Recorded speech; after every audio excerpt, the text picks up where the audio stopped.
Good morning mga kabukal po. Good morning, good morning. Good day, tao po. So for today's video ay tayo na naman ay magbungkal ng lupa. Another bungkal for today's video na naman tayo. Nagpawisan na ako mga kabukal po dahil mainit. Oh, nagchat. So ayan, ito. Magdala na tayong notebook para magwawali. Parang mga ano ba tawag yan? Ah, Parang mga pare. Joke lang. Hoy, dinadamay ko yung mga ganun. So, maya-maya mga kabukal, kamusta na kayo? Sana naman this time mga kabukal mo ay maganda yung ano natin.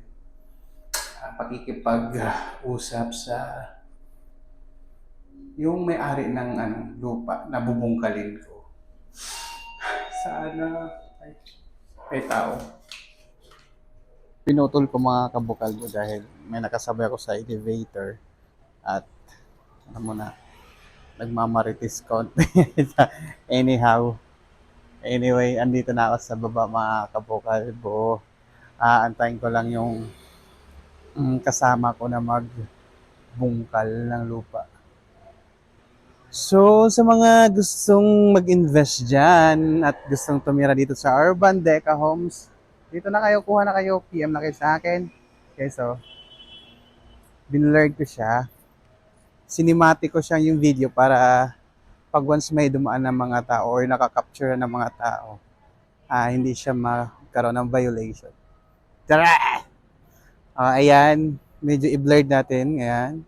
Para ako naman yung malinaw, di ba? Para pagdating sa inyo, malinaw ako. Anyway, yan. Di ba? So, ipapakita ko sa inyo mga kabukalbo ha. Let's go. Yan, di ba? Ito yung building 4 kung saan ako nakatira. Char, dito ako nangungupahan.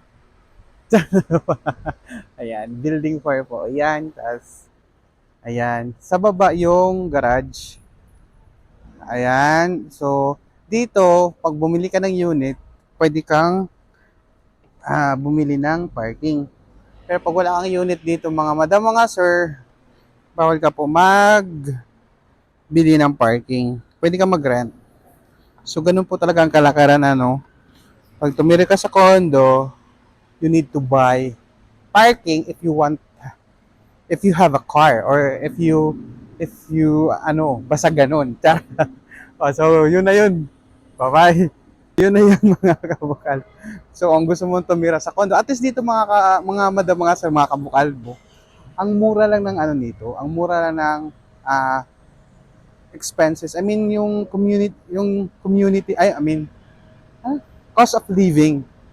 Ayan. Yung cost of living nyo is hindi siya ganun ka-expensive unlike sa BGC, Makati. Siyempre, Tondo to. So, pag sinabing Tondo is hindi naman sinabing squatter. O gano'n naman talaga, yung mga maraming magugulo, gano'n. Madam, mga sir, dito wala pong gano'n ha. Wala pong, nag-iba na po yung ng Tondo ngayon. Kasi mostly nakikita ko dito, napapansin ko, laging may dito, parada. Parada ng mga imahe, mga santo, mga ganon, laging ganon. And mostly, nagpa-participate ng mga ganon is mga kabataan. So, pag mga ganong aktibidad, tapos mga kabataan ang nagjo-join or mga kabataan mga gumagawa, well, that's good dahil para maano sila, yung tawag yan, malayo sila sa barkada or sa mga maling bisyo, di ba? Pero gaso minsan lang talaga. Parang napaka-awkward na parang minsan kasi nakipansin ko, 1 year na ako tumira dito, lagi-lagi sila nagpaparada, parang every week or dahil lang siguro walang pasok noon. So ngayon kasi may pasok na, so bihira na lang. Every time, pag may fiesta na lang. So yun po, So yun lang, bye-bye. Kung ano na pinagsasabi ko, bye-bye mga madam, mga sir. So, outfit check. Outfit check. Bye-bye. So, andito na nga ako mga madam, mga kabukalbo no, sa area of responsibility. Area of responsibility.